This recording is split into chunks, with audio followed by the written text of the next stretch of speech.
Nous avons vu différentes choses concernant la prière, les conditions de la prière, prière avec foi, prière persévérante et insistante. Nous allons voir aujourd'hui ce que c'est que prier par l'Esprit. Prier par l'Esprit. On s'est imaginé tout à fait faussement que prier par l'Esprit, c'était uniquement prier en langue. Ce n'est pas vrai. J'aime pas, moi, laisser subsister des choses qui ne sont pas vraies, qu'est-ce que vous voulez? Ça, je ne dis pas que ce soit mal de prier en langue, bien entendu, n'est-ce pas? Heureux ceux qui peuvent prier en langue à certains moments, cela les édifie eux-mêmes, c'est bien.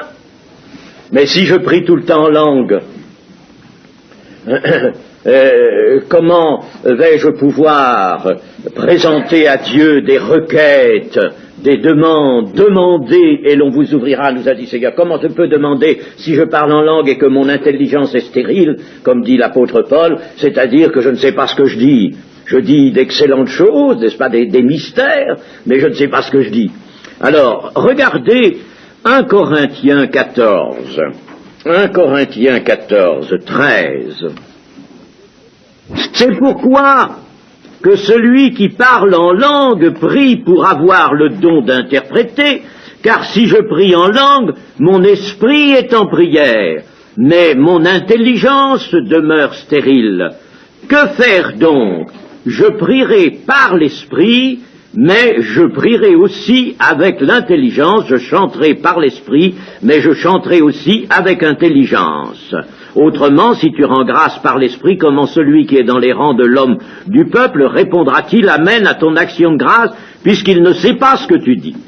Alors, ici, l'apôtre Paul semble nous dire ceci: prier par l'esprit, c'est prier en dehors de l'intelligence, outre à l'intelligence, c'est-à-dire sans que l'intelligence soit active, sans qu'il y ait compréhension de ce que l'on dit à Dieu, n'est-ce pas? Il semble que ce soit là, effectivement, ici, l'apôtre Paul a fait en somme une opposition entre prier par l'esprit et prier par l'intelligence, c'est-à-dire avec compréhension de ce que l'on dit.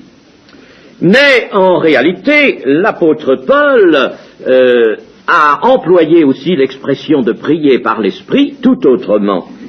Dans Éphésiens 6:18, faites en tout temps par l'esprit toutes sortes de prières et de supplications, veillez à cela avec une entière persévérance et priez pour tous les saints, priez pour moi, afin qu'il me soit donné, quand j'ouvre la bouche, de faire connaître hardiment et librement le mystère de l'Évangile.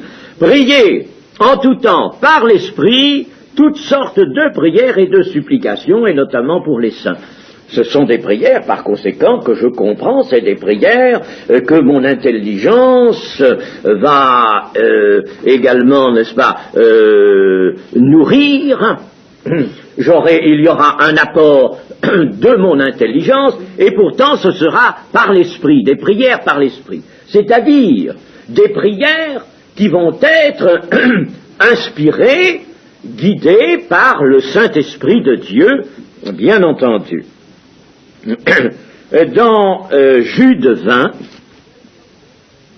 pour vous, bien-aimés, vous édifiant vous-même sur votre très sainte foi et priant par le Saint-Esprit, maintenez-vous dans l'amour de Dieu en attendant la miséricorde de notre Seigneur Jésus-Christ pour la vie éternelle. Ce qu'est cette prière par le Saint-Esprit. Il y a là tout un domaine qu'en général on n'envisage pas. Il y a la prier par l'esprit qui veut dire prier en langue, prier en dehors de l'intelligence, en dehors de toute compréhension, mais prier par l'esprit ou par le Saint-Esprit, c'est encore et c'est également prier animé par le Saint-Esprit. Comment voudriez-vous qu'on abandonne la prière à la chair, à l'homme? Est-ce que la chair peut prier? Elle qui ne peut pas faire la volonté de Dieu, qui ne le peut pas, dit l'apôtre Paul, elle ne le peut pas, et elle qui est opposée à l'esprit, La chair et l'esprit sont opposés entre eux afin que vous ne fassiez pas ce que vous voudriez, dit l'apôtre Paul. Alors comment voulez-vous prier par la chair? Il ne faut pas que ce soit l'homme qui invente sa prière, autrement dit. Il faut que ce soit l'esprit qui le guide, qui le pousse, qui souffle sur lui, mais cela ne veut pas dire qu'il n'utilisera pas son intelligence, c'est-à-dire sa compréhension, n'est-ce pas? Tout est mobilisé dans l'homme par l'esprit pour parler à Dieu. Mais, en réalité, si l'on creuse un peu cette question-là, de prier par l'esprit, on s'apercevra bien vite qu'il y a là un domaine tout à fait particulier. Parce que, voyez-vous, si j'étudie la prière par l'esprit en me contentant de quelques passages, je vais peut-être m'arrêter à ce que je viens de dire. Ça suffira, ça paraîtra suffisant. Il faut que l'esprit inspire nos prières, nous fasse connaître nos besoins. Puis si nous n'arrivons pas à les discerner, nos besoins, le Saint-Esprit prendra le relais et nous fera parler en langue ou par des soupirs inexprimables. Bon, je pourrais me contenter de ça. Mais si j'ouvre la Bible, si je consulte la Bible, ce qu'il faut toujours faire dans son entier, alors je m'aperçois qu'il y a là tout autre chose. Et je m'aperçois que prier par l'Esprit de Dieu, c'est aussi prier avec l'Esprit, prier dans une adoration en esprit et en vérité, c'est en réalité chercher la relation de prière avec Dieu. Chercher une relation de prière avec Dieu. Évidemment, nous avons le Saint-Esprit, nous sommes le temple du Saint-Esprit, mais ne croyez pas que nous sommes un temple comme était le temple de Jérusalem, des pierres inertes. Nous sommes des pierres vivantes. Et il faut que, par conséquent, la vie de notre être soit activée, dirigée, utilisée par le Saint-Esprit dans la prière notamment. Alors, pour voir cela,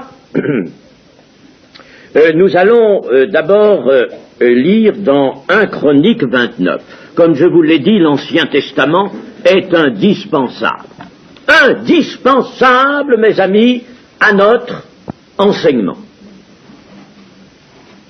Méfions-nous de ceux qui, avec une courte vue, diraient le Nouveau Testament nous suffit, c'est pour l'Église, c'est pour les chrétiens, et l'Ancien Testament, nous n'en avons pas besoin.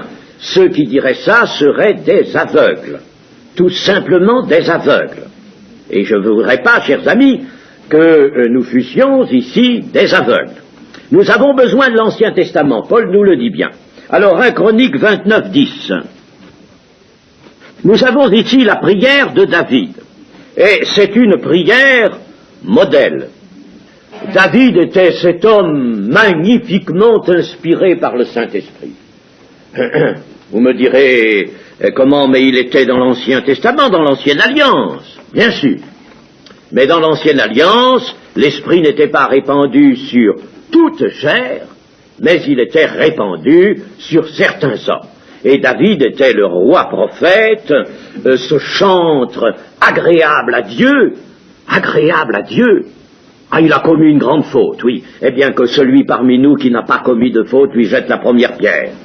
Le diable a terrassé parce qu'il était très haut, parce qu'il était devenu grand, comme nous dit, grand aux yeux de Dieu, comme nous le dit l'Écriture. Il était devenu grand. C'était un homme, David, qui comprenait la pensée de Dieu. Il la sentait, il la ressentait avant que Dieu ait exprimé quoi que ce soit. Et Moïse l'a fait aussi, cela. Moïse l'avait fait aussi. Vous voyez, les grands hommes de Dieu, ils supputaient la pensée de Dieu. Ils la pressentaient. Ils avaient une espèce de flair spirituel, si je peux dire, n'est-ce pas? Et ils sentaient quelle était la volonté de Dieu. Vous savez que ça nous serait bien utile, ça. Hein? Nous serait bien utile. Et nous utiliserions la parole de Dieu souvent, je dis pas toujours, souvent, plus pour nous contrôler, que pour prendre le point de départ en elle. Voyez-vous? Il arrive souvent que l'Esprit nous montre des choses, Mais attention, est-ce que c'est bien... Alors, nous contrôlons avec la parole de Dieu, si nous sommes bien, n'est-ce pas, dans la bonne voie. Mais l'Esprit nous fait devancer souvent la parole de Dieu écrite. Hein. Et nous avons cette prière de David que nous allons lire. David bénit l'Éternel en présence de toute l'assemblée. Il dit, « Béni sois-tu d'éternité en éternité, éternel Dieu de notre Père Israël. À toi, Éternel, la grandeur, la force et la magnificence, l'éternité et la gloire, car tout ce qui est au ciel et sur la terre t'appartient. À toi, Éternel, le règne, car tu t'élèves souverainement au-dessus de tout. C'est de toi que viennent la richesse et la gloire. C'est toi qui domines sur tout. C'est dans ta main que sont la force et la puissance. Et c'est ta main qui a le pouvoir d'agrandir et d'affermir toutes choses. C'est ta main qui a le pouvoir d'agrandir et d'affermir toutes choses. Maintenant, ô notre Dieu, nous te louons et nous célébrons ton nom glorieux. Car, qui suis-je et qui est mon peuple, que nous puissions te faire volontairement ces offrandes? Tout vient de toi, et nous recevons de ta main ce que nous t'offrons. Nous sommes devant toi des étrangers et des habitants comme tous nos pères. Nos jours sur la terre sont comme l'ombre, et il n'y a point d'espérance, d'espérance sur la terre. Éternel notre Dieu, c'est de ta main que viennent toutes ces richesses que nous avons préparées pour te bâtir une maison, à toi, à ton saint nom, et c'est à toi que tout appartient. Je sais, ô mon Dieu, que tu sondes le cœur, et que tu aimes la droiture. Aussi je t'ai fait toutes ces offrandes volontaires dans la droiture de mon cœur. Et j'ai vu maintenant avec joie ton peuple qui se trouve ici t'offrir volontairement ses dons. Éternel, Dieu d'Abraham, d'Isaac et d'Israël, nos pères, maintiens à toujours dans le cœur de ton peuple ses dispositions et ses pensées, et affermis son cœur en toi. Donne à mon fils Salomon un cœur dévoué à l'observation de tes commandements, de tes préceptes et de tes lois, afin qu'il mette en pratique toutes ces choses et qu'il bâtisse le palais pour lequel j'ai fait des préparatifs. Nous bâtissons, nous, un palais. Nous bâtissons le Hékal, comme il est dit dans l'Ancien Testament. En hébreu, nous bâtissons le sanctuaire de Dieu. Le temple de l'Éternel, c'est le sanctuaire de Dieu. Nous bâtissons l'Église. Nous sommes là des bâtisseurs. Nous sommes des bâtisseurs, non pas de choses qui restent sur la terre, mais avec notre Maître et sur le fondement de Christ, nous bâtissons et nous devons bâtir. Nous ne sommes pas là pour démolir, c'est-à-dire on démolit ce qui est du diable. Mais il faut bâtir ce qui est de Dieu, bâtir sur le fondement de Christ. Et nous bâtissons dans le même principe que David envisageait ici l'élévation du temple par son fils Salomon. Et nous pouvons dire, tout vient de toi et nous recevons de ta main ce que nous t'offrons. Par conséquent, il faut que l'Esprit nous apporte les matériaux, les richesses, pour que nous les offrions à Dieu. Sans quoi, nous n'avons rien à offrir à Dieu si l'Esprit n'est pas avec nous. Pour prier, il faut donc non pas se mettre tout aussitôt à considérer nos besoins. Si on aborde la prière en disant « Seigneur, j'ai besoin de ceci, Seigneur, j'ai besoin de cela, Seigneur, guéris-moi, oh Seigneur, guéris mon père, guéris ma mère, guéris mon fils, sauve un tel, etc. » N'est-ce pas? Nous entrons tout de suite dans la présentation de nos requêtes. Eh bien non, c'est une prière qui ne sera pas bonne parce qu'elle n'est pas soutenue par l'Esprit. Il y a des gens qui ont un carnet de prières, ça s'est fait pendant longtemps ça. Alors sur le carnet ils écrivent des noms, ils en mettent, et puis alors ils se donnent à charge, tous les soirs, souvent, de lire tous ces noms. Alors plus ça va, plus la liste s'allonge, et alors ils lisent, et on retombe dans les serments catholiques. On retombe absolument, n'est-ce pas, dans l'imagination qui provient de la chair. Mais s'il y a des noms à présenter au Seigneur, il faut que ce soit le Saint-Esprit qui nous les rappelle, ces noms. Sans quoi, n'est-ce pas, ce sera tout à fait artificiel.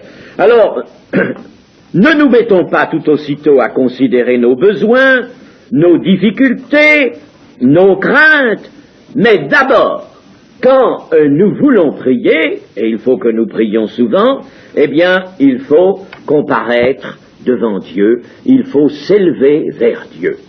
Il faut s'élever vers Dieu, il faut aller vers Dieu.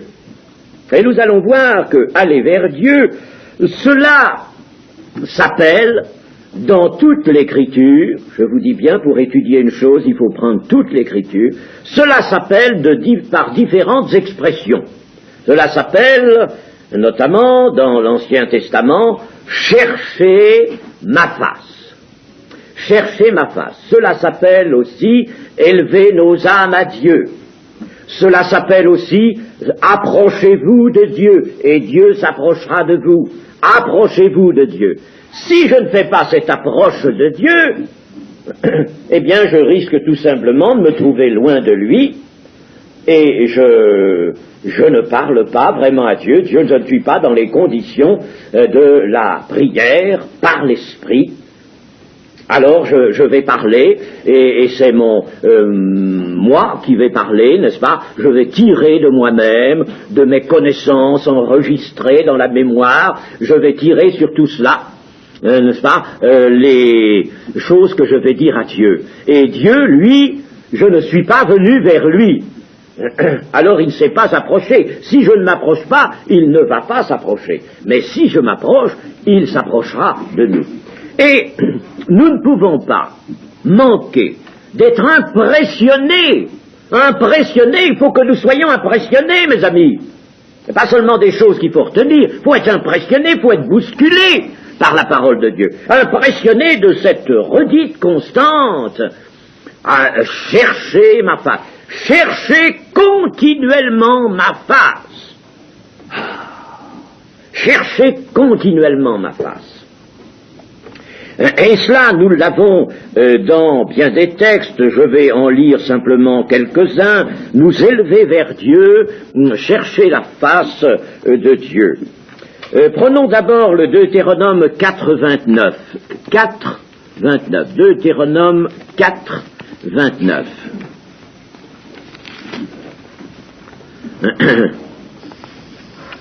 Là, l'Éternel allait désigner un certain lieu, et ce lieu, ça allait être Jérusalem, la ville de Jérusalem.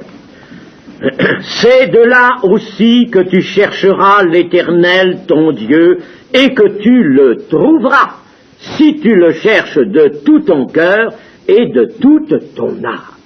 Voyez-vous, si tu cherches Dieu de tout ton cœur. Je ne suis pas, moi, l'homme religieux, et Dieu ne veut pas que je sois l'homme religieux qui soit un moulin à prière. Alors tout à coup on met le contact, n'est-ce pas, puisque tout est électrique maintenant, et puis je me mets à prier. Alors je dis des paroles, n'est-ce pas? Et non, c'est pas ça. Il faut d'abord que je cherche la face de Dieu. Et j'ai besoin de chercher la face de Dieu, parce que il arrive dans le cours de mon existence que la chair autour de moi fait en somme souvent un barrage avec le Seigneur Dieu. Je ne suis pas dans les dispositions de cœur qui me permettent tout de suite de présenter à Dieu mes requêtes. Il faut que je cherche Dieu. 1 Chronique 28.9. 1 Chronique 28.9. Et je vous rappellerai tout à l'heure un homme, un Israélite, qui a cherché Dieu de tout son cœur et qui l'a trouvé si bien, il était en telle communion avec Dieu qu'il l'a vu. Je vous parlerai de cet homme-là tout à l'heure. Il l'a vu. 1 Chronique 28.9. Attendez, 1 Chronique 28.9, oui, c'est ça. Et toi, Salomon, mon fils, connais le Dieu de ton père, et sers-le d'un cœur dévoué et d'une âme bien disposée, car l'Éternel sonde tous les cœurs et pénètre tous les desseins et toutes les pensées. Si tu le cherches, il se laissera trouver par toi, mais si tu l'abandonnes, il te rejettera pour toujours. Vous voyez comme ce verset contient de bonnes choses. Serre-le d'un cœur dévoué. D'abord, la prière, c'est un service que nous assurons. C'est un service. Serre-le d'un cœur dévoué, d'une âme bien disposée. Mais n'oublie pas une chose, en somme, dit David à son fils, n'oublie pas une chose, attention, c'est que l'Éternel y voit clair en toi. Il voit en toi. Attention, si ton cœur n'est pas droit, si ton cœur n'est pas bien disposé, le Seigneur le voit bien. Il sonde tous les cœurs et pénètre tous les desseins et toutes les pensées. Alors, si tu le cherches, il se laissera trouver par toi. Nous avons 2 Chroniques 15, verset 1. L'Esprit de Dieu fut sur Azaria, fils d'Oded, et Azaria alla au-devant d'Asa et lui dit, écoutez-moi, Asa et tout Juda et Benjamin, l'Éternel est avec vous quand vous êtes avec lui, si vous le cherchez, vous le trouverez, mais si vous l'abandonnez, il vous abandonnera. L'Éternel est avec vous quand vous êtes avec lui, si vous le cherchez. Invitation à chercher l'Éternel. Chapitre 15, toujours, verset 14. Ils jurèrent fidélité à l'Éternel à voix haute, avec des cris de joie et au son des trompettes et des cors. Tout Juda se réjouit de ce serment, car ils avaient juré de tout leur cœur, ils avaient cherché l'Éternel de plein gré, et ils l'avaient trouvé, et l'Éternel leur donna du repos de tous côtés. Et où la prière va nous procurer du repos de tous les côtés. Ça veut dire ça, du repos aussi bien dans le contexte de notre existence, dans tous les petits événements, les petites circonstances qui tissent notre existence courante, que dans notre vie spirituelle, notre vie plus élevée vers Dieu, n'est-ce pas? Alors, dans tout cela, nous allons avoir du repos, c'est-à-dire de la joie, de la paix. Nous allons être bien, nous sentir bien, non pas écrasés, mais au contraire, nous allons goûter le ciel. Nous allons goûter le ciel. Et nous allons maintenant venir aux psaumes. On ne peut pas étudier la prière sans les psaumes. Je vous l'ai déjà dit, parce que les psaumes, c'est un recueil de cantiques prières. C'est une mine pour la prière, le psaume. Alors, nous allons lire d'abord dans le psaume 9, verset 11. Ceux qui connaissent ton nom, je pense que nous connaissons le nom de Dieu, nous connaissons le nom de son Fils, et ce nom précieux nous a sauvés. Ceux qui connaissent ton nom se confient en toi, car tu n'abandonnes pas ceux qui te cherchent, ô Éternel. Tu ne les abandonnes pas, tu ne vas pas les priver de tes bienfaits, de tes exaucements, tu ne les abandonnes pas. Hein? Si nous n'avons pas d'exaucement de prière, c'est que le Seigneur nous a abandonnés. Il faut que nos prières soient exaucées. Hein? Alors là, tu n'abandonnes pas ceux qui te cherchent. Vous me direz, mais ça, c'était peut-être l'Ancien Testament, ce n'est plus dans le Nouveau. Je n'aime pas ça qu'on dise ça. Je n'aime pas ça, parce que souvent ça dénote un esprit de séparation, on déchire la Bible en deux. Et puis il y a ceci, Dieu est le même hier, aujourd'hui, éternellement. Hein? Alors, s'il est le même, eh bien, il veut qu'on le cherche encore aujourd'hui.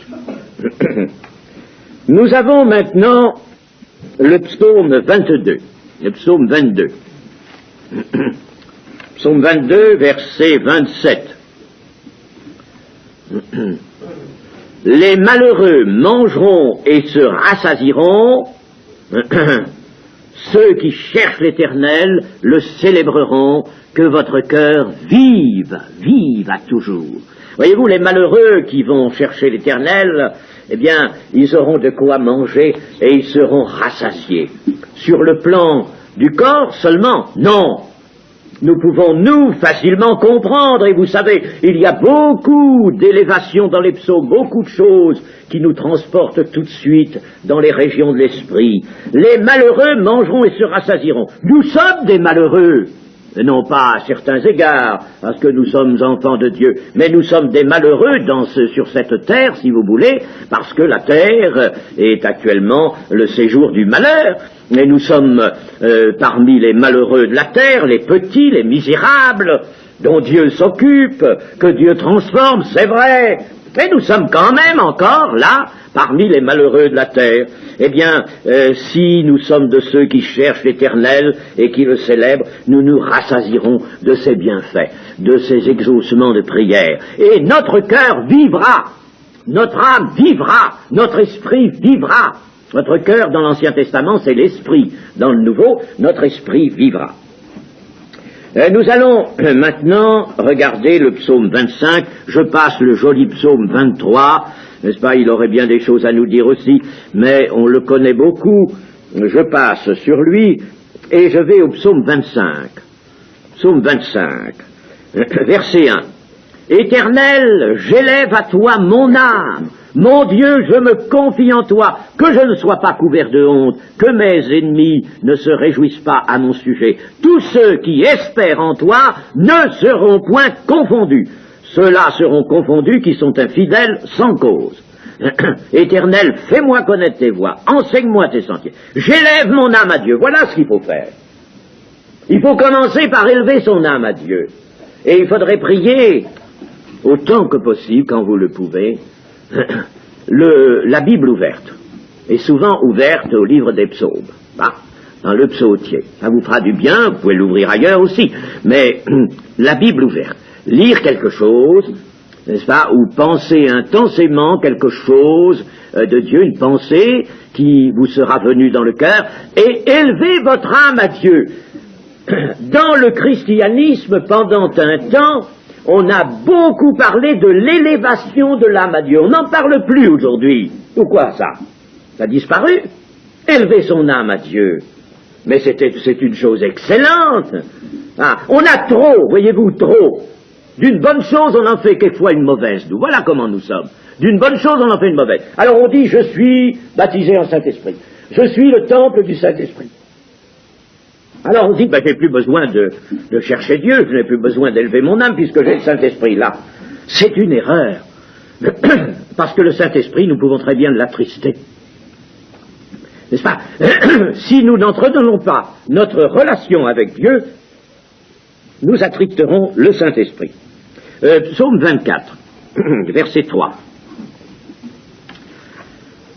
Qui pourra monter à la montagne de l'Éternel? Qui s'élèvera jusqu'à son saint lieu? Point d'interrogation. Celui qui a les mains innocentes et le cœur pur, celui qui ne livre pas son âme au mensonge et qui ne jure pas pour tromper, il obtiendra la bénédiction de l'Éternel, la miséricorde du Dieu de son salut. Voilà le partage de la génération qu'il invoque, de ceux qui cherchent ta face, de Jacob. Jacob, c'est dans un sens large, l'Israël de Dieu. L'Israël de Dieu. Voilà. Alors, qui pourra monter à la montagne? Qui s'élèvera? Il faut que je monte à la montagne. Moïse, il voyait Dieu, il parlait à Dieu sur la montagne. Et alors, c'est pas la peine de chanter « Je veux monter sur la montagne, c'est là que l'on rencontre Dieu ». Alors, on le chante, et on ne le fait pas. Hein? Est-ce qu'on le fait, ça? Élever son âme, comment voulez-vous monter sur la montagne? Il ne s'agit pas d'aller au Mont Blanc. 4806 mètres, n'est-ce pas? On serait capable de se tuer en montant parce qu'on n'est pas des alpinistes, mais nous sommes spirituellement des alpinistes capables de monter à la montagne de l'Éternel et de nous élever jusqu'à son saint lieu, monter sur le Sinaï, monter là sur la montagne des béatitudes. Il faut le faire, tout ça, voyez-vous. Moi, je suis un peu chagrin, je suis souvent chagrin quand je vois une distorsion, c'est-à-dire une disparité, quelque chose qui ne va pas ensemble, des choses qui ne vont pas ensemble. Et des choses qui ne vont pas ensemble, c'est souvent ce que nous chantons et ce que nous faisons. Ça ne marche pas ensemble. Nous chantons des belles choses, nous, quelquefois dans la prière, nous disons aussi des belles choses, mais ça ne marche pas avec ce que nous faisons réellement, avec notre vie intérieure, notre vie spirituelle. Ça ne marche pas. Ça devrait marcher, ça devrait être ensemble, ça devrait se correspondre. Nous allons maintenant au psaume 70. Psaume 70. Oh, vous savez, j'en passe beaucoup, je ne prends que certains passages. Psaume 70, verset 5. Que tous ceux qui te cherchent soient dans l'allégresse et se réjouissent en toi, que ceux qui aiment ton salut disent sans cesse, exalté soit Dieu. Moi, je suis pauvre et indigent, ô Dieu, hâte-toi en ma faveur, tu es mon aide et mon libérateur éternel, ne tarde pas. Ça, c'est la prière, voyez-vous. Mais pour faire cette prière-là, il faut être de ceux qui cherchent l'Éternel. Alors ceux-là sont dans l'allégresse et se réjouissent. Ceux qui aiment ton salut, ceux qui ont l'amour de l'avènement du Seigneur, l'amour de la vérité, sans compter l'amour du Seigneur lui-même, bien sûr. Alors ils disent sans cesse, exalté soit Dieu, ils cherchent Dieu. Bien qu'ils soient pauvres et indigents, eh bien, Dieu se hâte en leur faveur, il est leur aide et leur libérateur. Nous avons besoin d'un libérateur pour bien des circonstances de notre cheminement sur la terre. Le psaume 105, verset 1. Le psaume 105. Il y en a des belles choses dans l'écriture. Psaume 105, verset 1. Louez l'Éternel, invoquez son nom, faites connaître parmi les peuples ses hauts faits, chantez, chantez en son honneur, parlez de toutes ses merveilles, glorifiez-vous de son saint nom, que le cœur de ceux qui cherchent l'Éternel se réjouisse, ayez recours à l'Éternel et à son appui, cherchez continuellement sa face. Voyez, si je veux le secours de l'Éternel, si j'ai recours à l'Éternel et à son appui, et bien sûr qu'il me faut son appui tout le temps, eh bien alors, cherchez continuellement sa face. N'arrêtez pas pour prier de chercher sa face. Et bien d'autres, mais je vais prendre un peu aussi dans les Proverbes. Proverbes chapitre 28 verset 5. Les hommes livrés au mal ne comprennent pas ce qui est juste. Comprennent pas. Les hommes livrés au mal comprennent rien de la sainteté de Dieu, de la justice de Dieu. Mais ceux qui cherchent l'Éternel comprennent tout. Ah, c'est magnifique ça. Ils comprennent tout, ceux qui cherchent l'Éternel, ceux qui s'avancent, ceux qui sont constamment élancés vers leur Dieu, par leur cœur, n'est-ce pas, par leur foi, par leur amour. Alors, ils comprennent tout. Il y a une traduction, dans d'autres termes, de ça, dans le Nouveau Testament. Qui va me la dire? Une traduction de ça. Ils comprennent tout. Ils comprennent tout, tout. Oui. Nous avons la pensée de Christ. Nous ne sommes jugés par personne et nous jugeons de tout. Voyez-vous? C'est exactement la correspondance, n'est-ce pas? Ils comprennent tout. Rien ne leur est voilé, n'est-ce pas? Dieu les éclaire intérieurement, illumine leur cœur, ils comprennent tout, et ils jugent de tout. C'est-à-dire qu'ils ont, n'est-ce pas, la bonne compréhension, la bonne pénétration de tout ce qui est dit. Nous avons aussi Ésaïe 26, 9. Ésaïe 26, 9. Mon âme te désire pendant la nuit et mon esprit te cherche au-dedans de moi. Au-dedans de moi, mon esprit te cherche. Ah, vous voyez, chers amis, n'est-ce pas, le commencement de la prière, ce sera ça. Va chercher l'Éternel. Ne pas élever la chair ne doit pas s'élever, au contraire, il faut l'abaisser. Mais l'esprit, lui, s'élève vers Dieu. Il faut que l'esprit s'élève vers Dieu. Bon, je ne vais pas aller plus loin dans l'Ancien Testament, bien que j'ai laissé pas mal de richesses de côté, et je vais vous montrer dans le Nouveau Testament qu'il y a, dans d'autres termes, c'est-à-dire s'approcher de Dieu, ce qui était d'ailleurs aussi dans l'Ancien. Je ne l'ai pas montré, mais c'était dans le psaume 73 notamment, s'approcher de Dieu. Je m'approche, m'approcher de Dieu, c'est mon bien. M'approcher de Dieu, c'est mon bien. Eh bien, dans Éphésiens 3, 12, Éphésiens 3, verset 12, en qui, il s'agit de Jésus-Christ, n'est-ce pas? Je prends la phrase en cours de route. En qui nous avons, par la foi en lui, la liberté de nous approcher de Dieu avec confiance. Voyez-vous, il faut s'approcher de Dieu.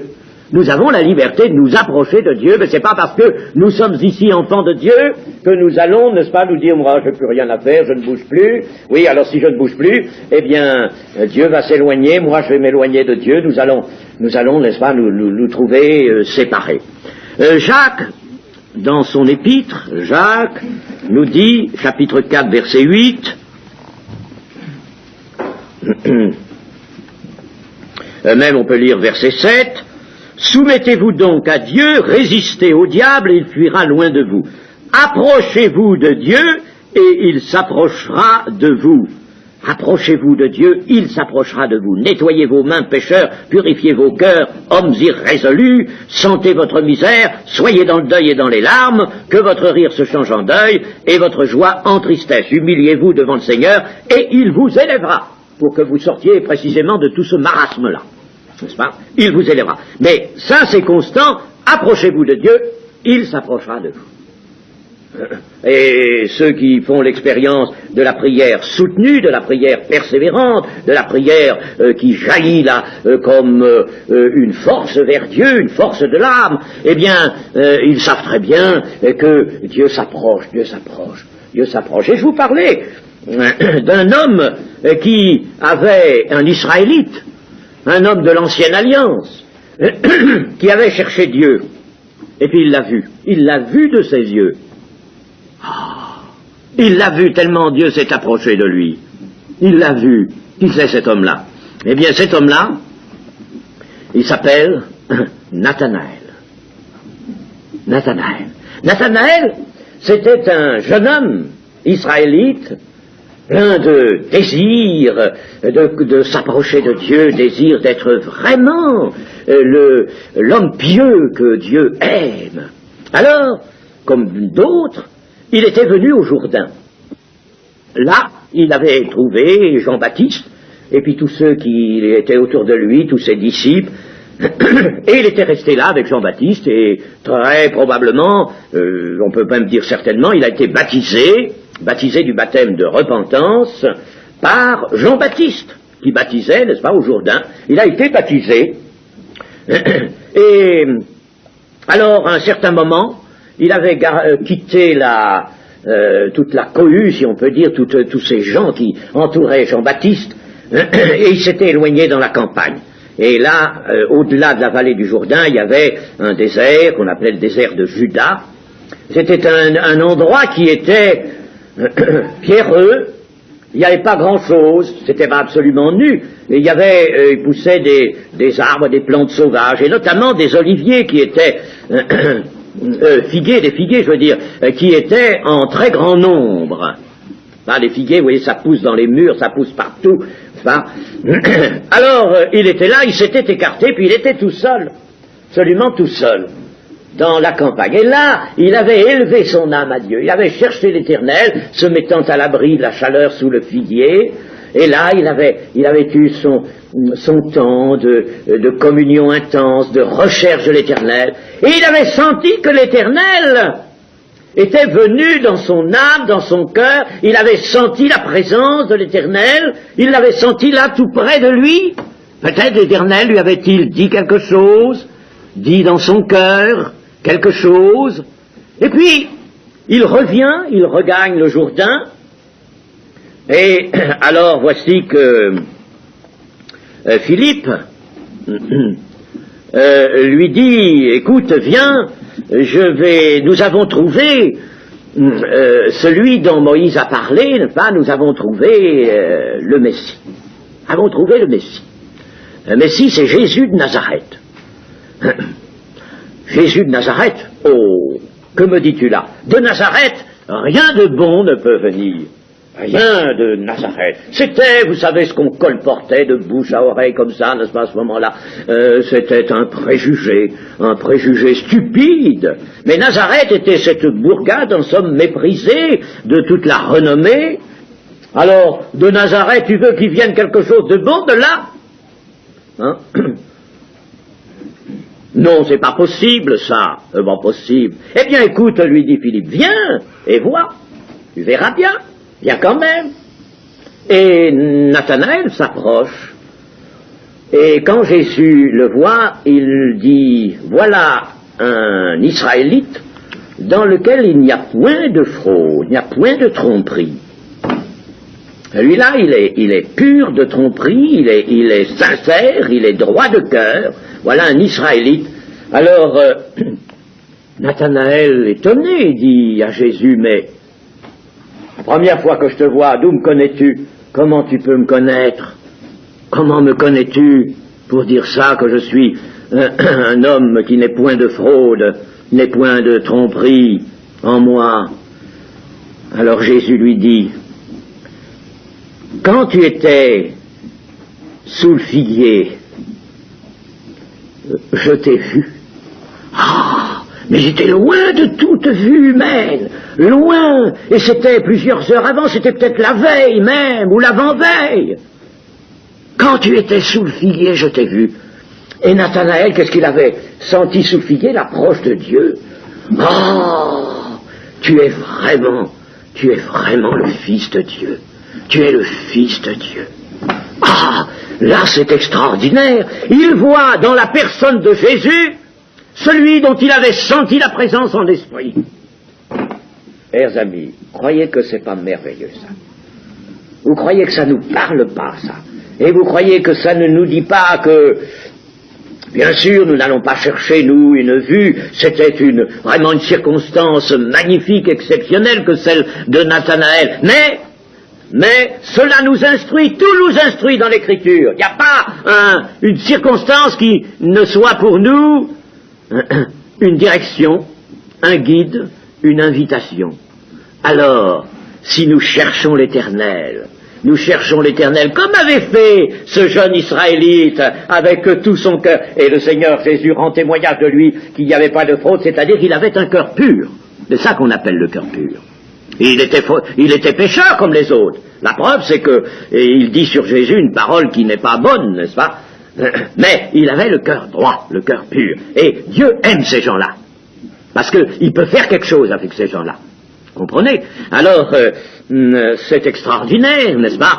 Si vraiment nous cherchons Dieu de tout notre cœur, si nous élevons notre âme, si nous persistons à le chercher continuellement ma face, eh bien, Dieu se laisse trouver, Jésus se laissera trouver. Je ne dis pas que vous aurez une vision de Jésus, n'est-ce pas, avec une vision intérieure ou une vision avec vos yeux, ce qui n'est pas impossible, bien sûr. Mais je ne dis pas cela, que la Bible ne nous dit pas, n'est-ce pas, d'enseigner cela.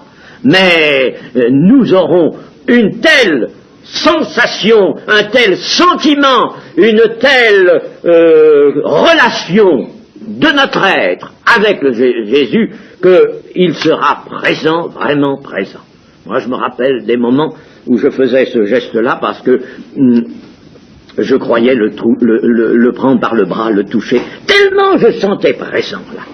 Présent, vraiment présent là, n'est-ce pas? Et puis alors, vous comprenez, s'il est présent, eh bien, il parle. Il ne va pas toujours parler d'une façon audible pour nos oreilles, mais il va parler dans le cœur. Ça, il parle beaucoup dans le cœur. Il faut qu'il s'approche. Il faut que nous le cherchions continuellement. Alors là, vous comprenez que si on fait les prières dans une telle communion, il y a des bouquins qui enseignent la prière et comme condition excellente et magnifique de la prière, la communion avec Christ. Mais si nous avons cette communion avec Christ, n'est-ce pas, là, cette communion nous étant approchée, mais notre prière va être magnifique si vous demeurez en moi, si vous vous maintenez en moi, et que mes paroles demeurent en vous. Demandez ce que vous voudrez. Je ne vous limite pas. Demandez ce que vous voudrez, et cela vous sera accordé. Même ailleurs, le Seigneur dit, vous voyez, presque, alors là, ne mentionnant même pas le Père, il dit, quand vous demanderez quelque chose, en mon nom, je le ferai. Jésus dit, je le ferai. Et quand il dit, je le ferai, il s'identifie au Père, il se présente là, à ce moment-là, comme un avec le Père, je le ferai. Voilà, n'est-ce pas, la condition de la prière. Pour que notre prière ne soit pas une prière, excusez l'expression, catholique. prière de forme, une prière, n'est-ce pas, de quelqu'un qui se donne un devoir. Il s'impose un devoir pour prier. Non, une prière en cherchant l'Éternel Dieu. Si vous le cherchez de tout votre cœur, il se laissera trouver. Ça n'a pas changé. Ça n'a pas changé. Et c'est impressionnant de voir toute l'Écriture nous parler de ça, chercher continuellement sa face. Quand dans le Nouveau Testament il nous est dit prier sans cesse, ça veut dire essentiel, ça contient cela, cherchez sa face, approchez-vous du Seigneur, vous avez la liberté de vous approcher de lui, approchez-vous de lui, et lui, il s'approchera de vous, et à ce moment-là, vous pouvez demander ce que vous voudrez, et vous l'avez. Amen.